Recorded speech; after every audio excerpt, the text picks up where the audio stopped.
Hey, Michelle. Hello. Hey, me and Michelle talk probably once a month just about business, life, whatever. And she is my go to SEO guru. She is brilliant, and I've been working with her with my clients, with my own site for years. So I thought it would be fun if we had a chat more focused. We'll try to keep it focused.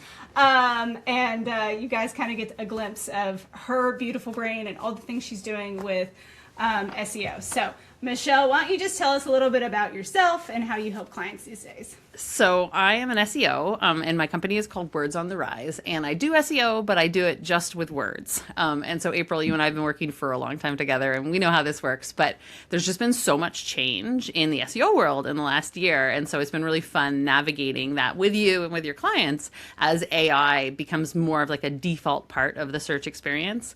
Yeah, my job's changing, and in very interesting ways.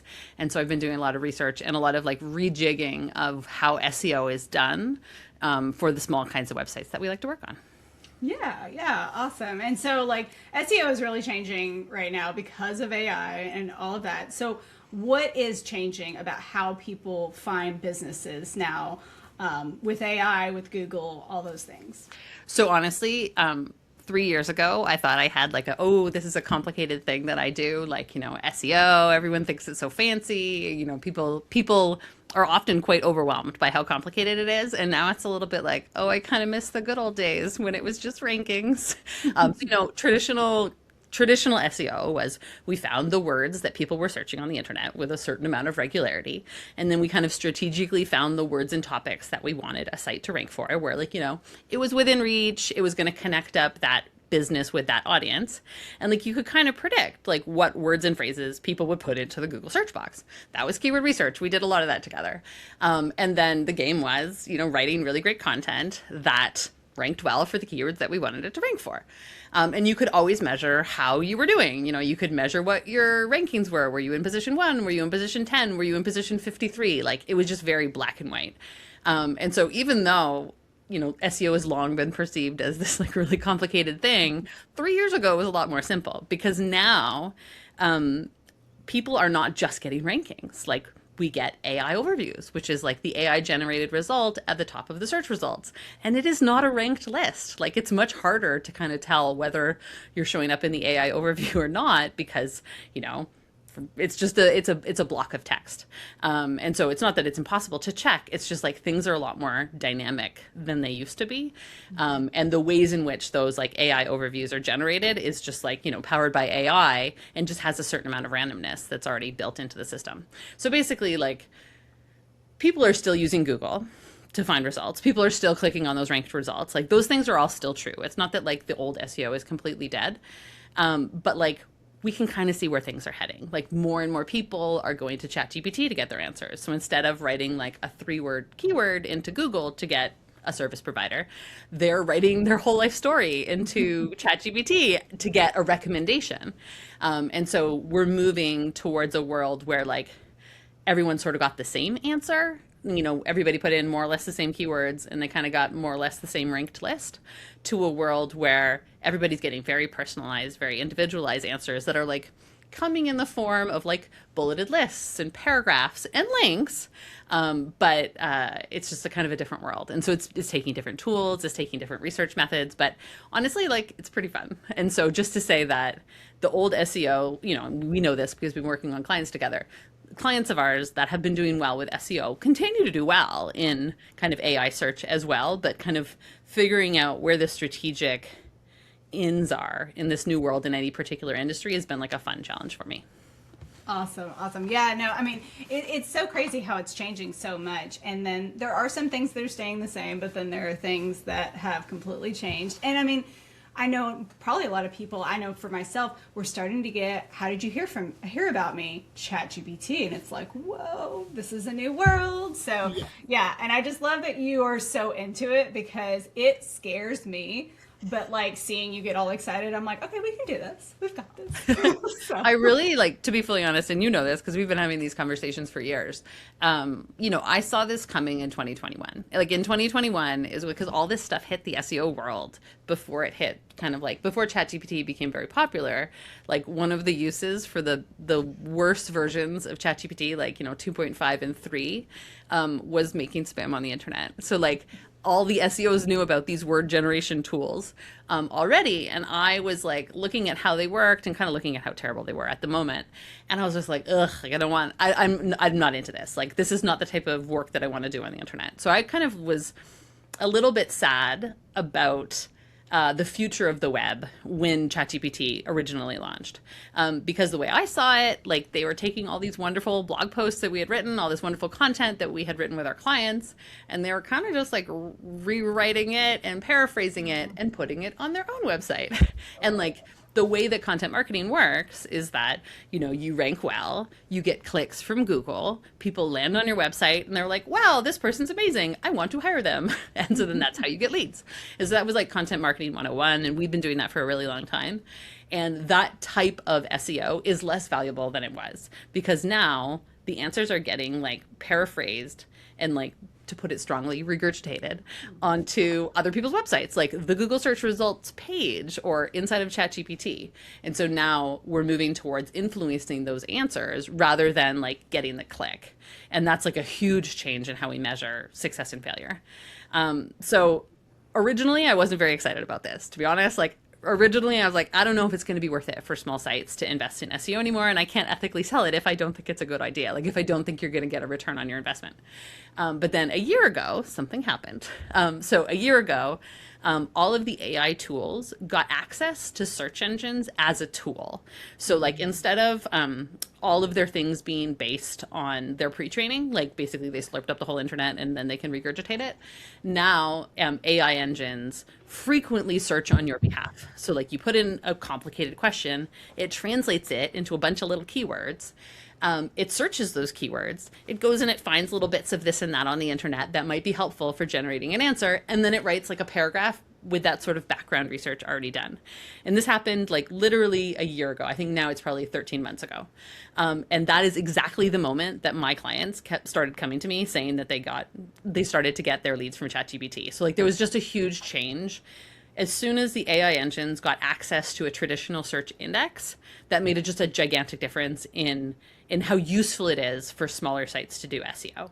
And so that's where that's where I started getting excited rather than depressed, is that about a year ago, I was like, oh, this is working. And so then as our clients came to us saying, oh, I got my first lead from ChatGPT, I was like, ho, let's see what's going on there. Mm-hmm. And so then I started doing like a pretty big research project in just like everything that I could find to help explain to me how these engines work. Like, how do chatbots use the internet? And so I read patents and papers and, just anything I could get my hands on to really understand how it works under the hood so that I can, inform any client work that I'm doing, but also so that I can explain it to people. Because I think, we're all using ChatGPT, but like no one has really taken the time to explain it simply. And so I think like we kind of deserve to know how this new machine that we're using actually works. And so that's kind of been my little project for the fall is giving a lot of presentations and podcast interviews about like how AI search works. And it's been a lot of fun. Yeah. So, I mean, you kind of already answered how it works under the hood, but what type of content really feeds AI? Like, what are people able to do or you and I able to do on our own websites to feed the AI engines so that we feed them the answers we want them to give? Yes. So, I mean, like that's the fun part, but also sometimes the frustrating part of optimizing for AI search is like the best you can do is influence the answer, right? Like what you really want is you want to make sure that when AI is talking about your brand, it's talking about your brand accurately, like, and parroting the messaging that you want them to see. And so a lot of that is stuff that you do on your site, right? Like the ways that you talk about your company on your website is the source materials that AI is using to sort of summarize and regurgitate in the AI search results. So like, how do we actually influence that? Well, for starters, you have to check it. Like, it's really important to know what AI is saying about you. So I'm always telling clients, like, grab an incognito window of ChatGPT or Gemini or like any other of these big chatbots and just start like pretending that you're your customer. Like, what happens when somebody says, "Is April Ray Creative a good company?" Like, what actually happens? Like, does the result look like something great? Like, you've like, great, thanks for the compliment. Or is it saying something and you're like, "Ooh, that's not true," because they do hallucinate. Like, it's very likely in many cases that you're going to find things that are just wrong. And then you need to do something about that on your website to make sure that like you're not being misinterpreted. And then what kinds of content does it love? Well, like, I mean, it does love informational content, right? Because people are often asking informational questions and it needs to go find that informational content on the internet. The reason why I'm recommending like extensive blogging less than I used to 5 years ago is it's kind of unlikely that people are going to click through the website. So you might well inform the answer, but like if they don't end up on your website and they don't know that your brand exists, then you're probably not going to get a sale out of it. So they do love informational content, but that isn't always a case for making lots of it. What's more interesting is like content that is just very factual. Like opinions are far less cited by AI than like very factual information that is like very concisely written. One really interesting thing that I saw, which kind of illustrates this point, is at one point I was working through a client's project and I was looking at, tell me about such and such offer. And then I was looking at the citations that the AI was using.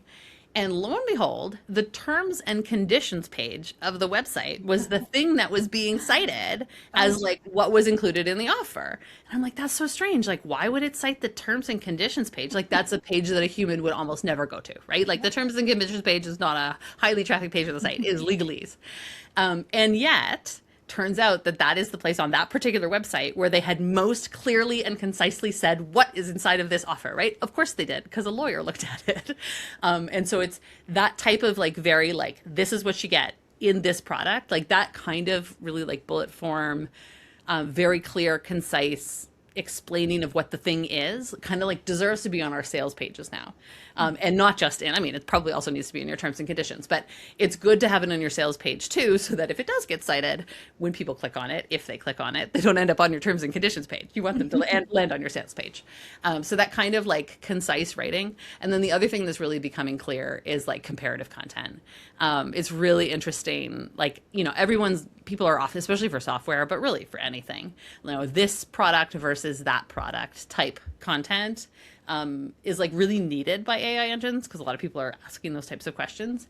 And so especially if you're in an industry where like, you have a lot of like competitors, like making really detailed content that says like, this database solution has a maximum of 500,000 rows, and this database solution, ours, has a million rows. Like, those are the types of really clear factual information that compares your product to other products like it, that end up getting picked up like quite a lot by AI engines. And it's also part of like establishing the truth of your product, like in relationship with other things that are like yours. And so that can sometimes be a hard thing to convince clients to do, because like people don't usually want on their website to be like, and just to let you know, there's this competitor and there's this competitor. But like, it's kind of necessary now to like call it out and say like, yes, we know we are a part of a product category and there's these other options and this is how we're the same and different than those other options. Like, you kind of want to have that on your website now.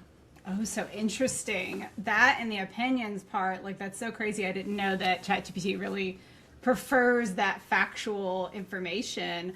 But I feel like, as a lot of people have been scared of AI, I do feel like when you, like we're talking about, you're really getting away from those like transitional media and content, like a blog post, and getting closer to the transactional direct content, so that people are, it's not just saying, here's a blog post I wrote, maybe come back later. This is more like, you want to work with this person, here's the information you need to know. And so they're close, it's a closer step, I feel like, to actually getting that person through the door, so to speak, than the old SEO. Would you say that's totally? And I think like this because we've been working on this with a couple clients. Like, the focus is now on the core website pages more than it was before. Like, before, the focus was more like, how can we turn your website into a media company? And now it's more like, how can we make these core website pages convert really, really well and be attractive to AI engines? Like, I think that's probably the major shift, is that, personally, I'm just focusing in more on core website pages and less on informational content, unless it's in a field where they definitely want to be known for one thing. So like there's absolutely cases where informational content is still important, even if you're not necessarily going to get traffic for it. Like I can't think of an example right off the top of my head, but or maybe you, and like you're a flow desk specialist, right? Like you do tons of flow desk stuff. So like there's still like a really strong case. You shouldn't just like mention flow desk here and there. Like you should actually be that flow desk specialist online and have like a nice amount of like a library of information that you've curated, that you've written, that really establishes your expertise. So I think there are cases where that's still really important. It might not work in exactly the same way, but it's still kind of important to have more than just like passing mentions of the thing you specialize in. Like it's good to like show off that you really know your stuff with a good number of pages on your site. Yeah, but it also opens up this SEO world to people that maybe didn't want to blog and do all those content marketing things. I feel like it kind of opens it up to where people can have opportunities to be found, at least right now. Well, we're in the wild west of the new AI stuff, so... That's one of the things that I'm thinking a lot about too, is like, how do we optimize sites? Like, I think that, and I've kind of always done this, but I think it's becoming more important, that like we should never be optimizing sites just for SEO, right? Because these things are changing so fast. Like, I say something like, let's make everything factual. And then say you go through your whole site and everything's just like facty, fact all over the place. And then what happens a year from now when, AI engines can handle opinions? What are you going to do? Go and like rewrite your site again? And so I think like it's really important to filter any advice that you're getting on the internet through the lens of like, does this make my website better? Like, is this change that I'm making because I'm hoping that it's advantageous in an AI search world? Is it actually helping my customers understand my brand better? Is it actually like making my website clearer? Is it actually increasing conversions? Like, I think that it's important to never do anything that's so short-sighted that it kind of bites you in the bum later or causes more problems down the line. And so I think that's one of my kind of guiding principles in this particular moment. It's changing so fast that we can't have like just quick win strategies. I don't think is like a good long-term solution. And you could kind of like change your whole website to please the AI engines today, only to find out that literally 3 months from now, they just prefer a different thing. And then you've wasted a lot of time and energy and you still have that old website. Yeah, so I mean, the advice of like, you still need to be writing for humans. Yes, there are some things you can incorporate, but at the end of the day, if you over SEO your site, and we've seen those, I think I sent you a dental practice that was like, root canals in Ohio typically go like this. It's like they go like that everywhere. Yeah. So it's good to always remember, take a step back. Yes, there's things you can incorporate, but you still need to be writing for humans, because at the end of the day, that's who you want to work with. It's not AI. You want to work with humans. Totally. And the way I like to think of it is like, never do anything on your website or with your SEO that you wouldn't be proud to tell your mother about, right? Like I bet that person with that dental practice was like, Mom, look at this awesome page about root canals in Ohio. It's so specific here. Like the mother would be like, that's silly. Why did you do that? Yeah. So I just think that that's a general good like rubric for, should I do this on my website? Yes, I love that. So we were kind of talking about like the old ways, the new ways. Are the basics still the basics? Like, are we doing everything different, or are there some things we always need to keep, or are there things we've thrown out completely? So I think where we're at. The basics are still the basics, especially for new sites. So like, I think for new sites where like either a new site or a site that doesn't have a lot of SEO traction right now, like pretty much the things that I'm offering clients and what I'm recommending to clients is pretty much the same, which is like, you go out and you find the search habits of those people that you want on your site. You then create a site that's structured around those search habits. Like, which pages on the site do we need in order to make sure that it's a comprehensive site that answers all the questions that this audience needs in order to trust us. So that's still keyword research the same as it's always been. And then mapping that out onto particular pages of the site and then writing SEO friendly pages. And by SEO friendly pages, I just mean that pages that Google understands and that like can connect you up with the audience. and uses the language that your audience is using. And that's still really important because at the end of the day, like the AI engines are still using a search index to get the results. So if you don't follow the sort of old SEO practices, you don't even end up in the candidate set. Like you don't even end up in the group of documents that gets pulled up that you could pull an answer from. So that kind of foundational SEO is still kind of the same as always. And then beyond that, I mean, what I'm finding, and I mean, everybody's finding this in the SEO world, is like many of the things that we've long done still continue to work because of that like structural thing, the fact that the AI engines are still using search indexes. The difference is really in tracking. So like the difference is that you really do need to check how AI engines are interpreting the site. So it's not just rankings anymore. I mean, rankings are still important, but they're not the be all and end all. And so now I'm working on like basically AI visibility, figuring out what happens when somebody says like, who's the best web designer in Paducah? Like, are you showing up on that list or not? Like, are you getting the recommendation or not? And doing that over time and doing that at different engines. And that's where it's becoming very complicated for me personally, because it was a simple world when we just had Google. And now I have multiple engines I have to care about. And it's also not the same result every time, right? AI is probabilistic. You can ask it the same question 3 times and it will give you 3 different answers. Similar answers, but not the same. Like that list of best web designers in Paducah will change from run to run. And so then what you need to do is you need to check it enough that you're like, okay, I'm showing up 75% of the time, or I'm showing up 100% of the time, or I'm showing up 1% of the time. Like that's the kind of metrics that we now have to deal with, is like probabilities instead of like 1, 2, 3 rankings. Yeah. And that's taking a lot of like personal education to sort of like figure out like, how do I track this? How do I want to track this? And then also like, how do I explain this to other people? Like, how can I explain this in a way that like somebody whose business is not SEO, like can understand and care and like, care enough about to do something about a problem that I might find.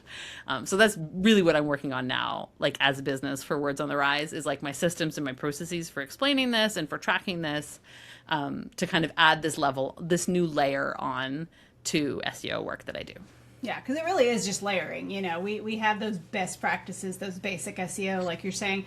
You still need to try to make sure Google understands your site, because on top of that, then you're getting the AI information being pulled from that and understood through that. So I like that terminology. It's layering. You're adding another layer of information and how people can potentially find you. What are some like new things, like things that are, maybe we did in the past, but now they're like especially helpful? So here's one that we've talked about a lot: reviews pages. So like one thing that happens so much in AI engines is that they're often like, any kind of branded prompt. Somebody writes like, should I work with April Ray Creative, right? They're going to give a little summary of your brand, and then they're going to give reviews. And like those reviews are going to come from wherever AI finds them, including on your site and off your site. So for a small brand, in many cases, you don't have a ton of off-site reviews. It's not like most small brands don't have like a lot of people talking about them on Reddit. And so you probably don't have to worry about that. Bigger brands do need to worry about what people are saying about them on Reddit. But one thing that's just like so powerful is just having, peppering your whole site with reviews and testimonials like you always should have, but then having like a dedicated space where you just have an overwhelming amount of reviews so that AI has something to pick regardless of the context of the question, right? So if somebody says like, can I afford April Ray Creative? Then it's going to go and it's going to zoom in on the testimonials that talk about price. And then if somebody says like, can she do a website in 1 week? Then it's going to go and find the reviews. It's going to zoom in on the people that said, and she got it done so fast. Mm-hmm. And so like having like a testimonials page or a reviews page on your site is great for, again, this is like the rubric of like, is this still good for my users? Of course it is. Like reviews pages get so much viewership among people that are about to hire you. So like I've seen the stats on reviews pages and it's amazing. Like people that are about to hire you read everyone. So having an overwhelming amount of them sitting on a reviews page is great for humans. You could be very proud. Your mom would be very proud of a reviews page. But also AI needs that like that depth and that like range of reviews, not just like a bunch of people saying she's great, but a bunch of people saying different reasons why she's great. And so like the best place to put that is like on a big fat review page on your site. Love that. Yeah, we've talked about the review page before, but I didn't know the different types of information. Well, because I've been thinking about like, you know, the different services I offer. I'm like, I really should make sure I have enough reviews for email marketing. And so now this gives me a second reason to make sure that, you know, I have those services mentioned, or maybe encourage my client, if he's going to leave me a review, maybe mention that we worked on email marketing. So. Totally. And you can prompt that. One of the best little pieces of advice I've ever heard about like getting reviews that talk about the thing that you want them to talk about is by when you do the ask to sort of like mention the thing that you kind of want, because the way the human brain works is we're just kind of like we're grabbing onto what we see and then we're answering it. So like if you say, can I have a review for my company? They're going to give you a review for your company. If you said, that was so fun doing email marketing with you, may I have a review? Then they're going to talk about your email marketing. And so like if you know that there's like strategic areas in your business where you have less reviews, or me personally, because I'm just launching new products, I have no reviews on those things yet. I'm like, you know, thinking about how I can get reviews for those particular things that I'm now doing that I wasn't doing before because AI.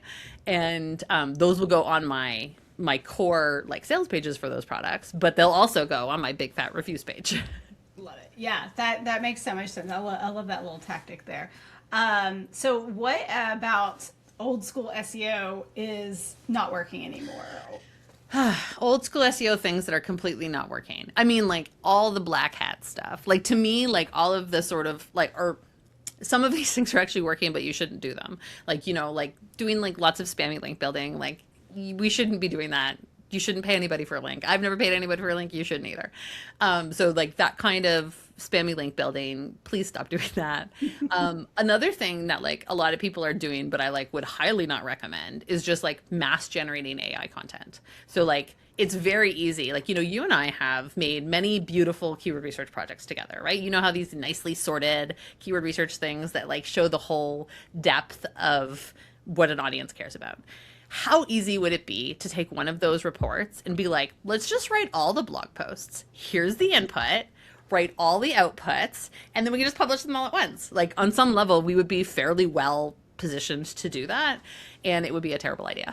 Like you should not do that, because you're never going to be reading them enough to know that they're not just chock full of hallucinations, and I'm sure they will be, especially on like the more niche topics that are like not as commonly asked.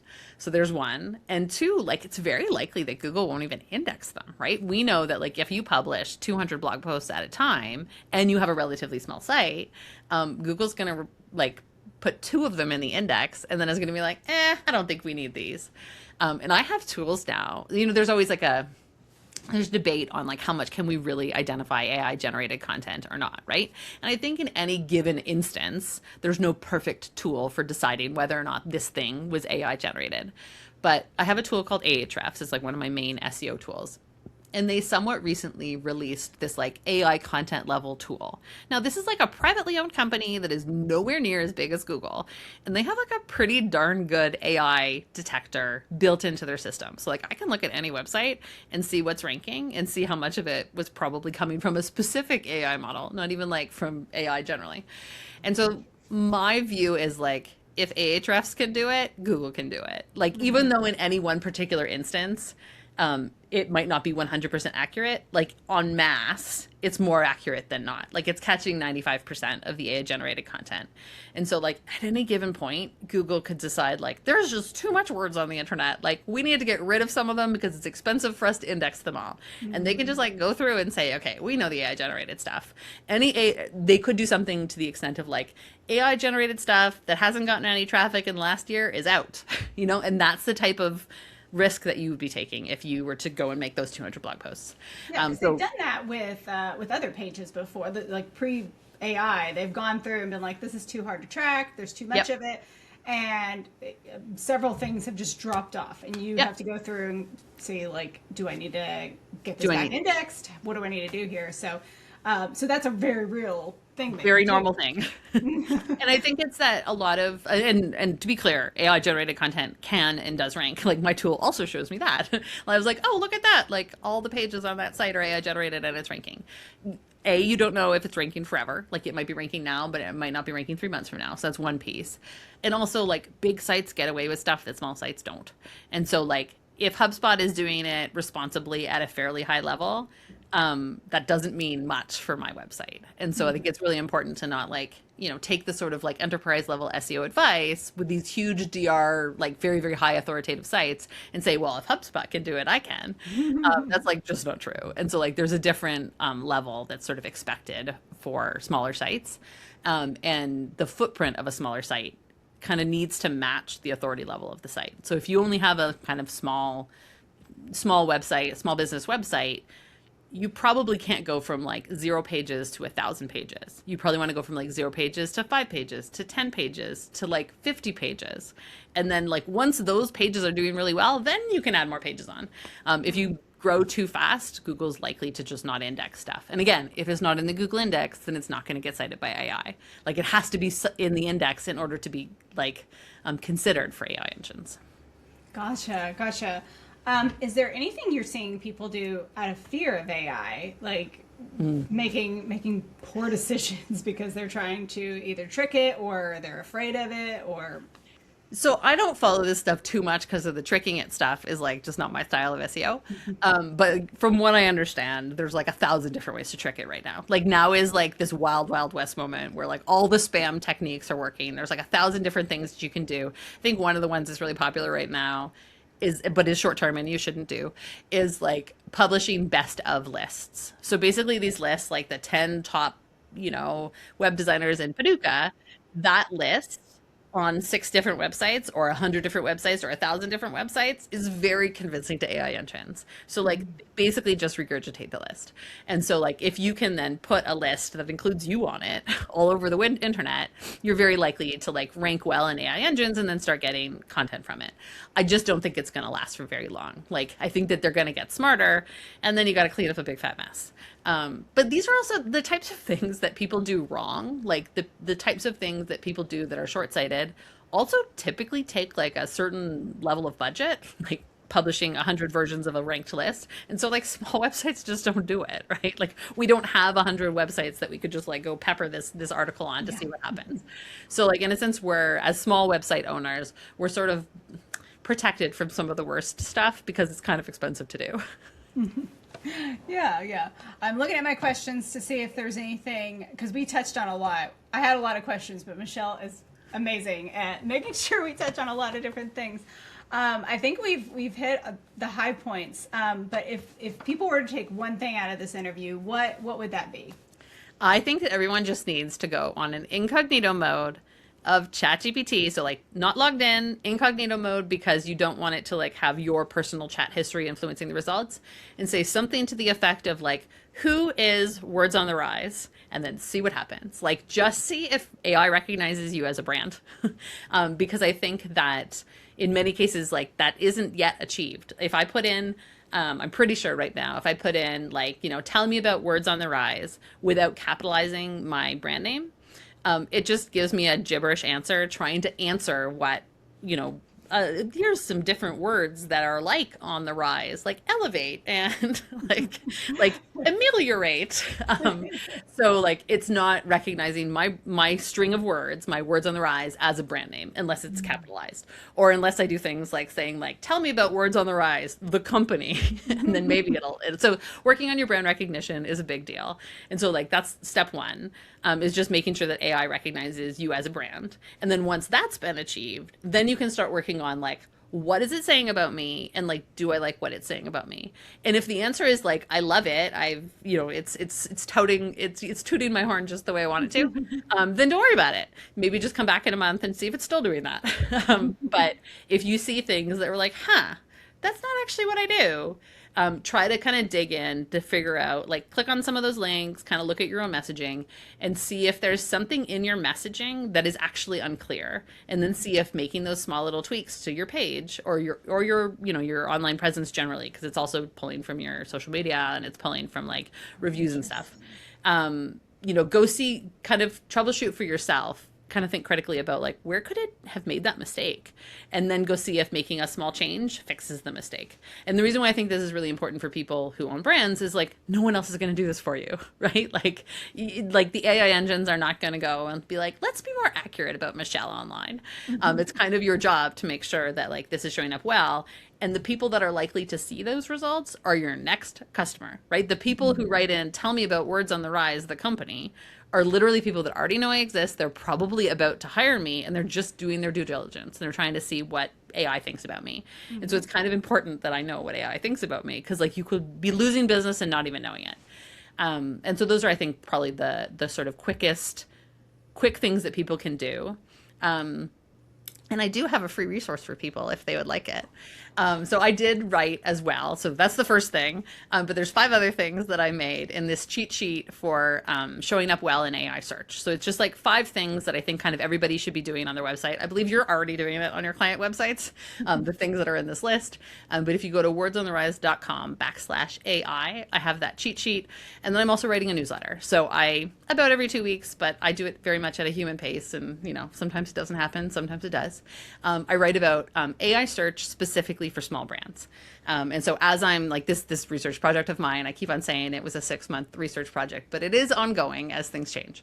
And so like as I learn new things, as new interesting things come out in the world of AI search for small brands, I am sharing them in my newsletter. And so if you sign up for that freebie, the cheat sheet for showing up in AI search, you then get added to my newsletter list as well. Yeah, and I have to say that, I love the cheat sheet. You gave this talk in pro, and I just loved it. You also sent it to me before, so You did. But also, as someone who does email marketing as a service, I love reading your email newsletter. It always gives me ideas. Like, you're just such a good writer and explainer of very difficult things to understand. Like, SEO feels like something that should be super complicated, but when it comes from Michelle, it just feels very understandable and something you can take a little something from every single time. So yeah, I would highly recommend getting that freebie, getting on her email list. It's a great newsletter. But Michelle, thank you so much. It's been so fun chatting, and I will be sending this out to everyone. So thank you so much. I appreciate it. Thank you so much for having me. Just always fun to chat with you, whatever it is that the topic is. And thank you so much for all the partnerships we've done in SEO over the years. Have been always so fun. So it's so fun to work with you too. Yay. Okay. Well, thank you so much, Michelle. I'll talk to you later.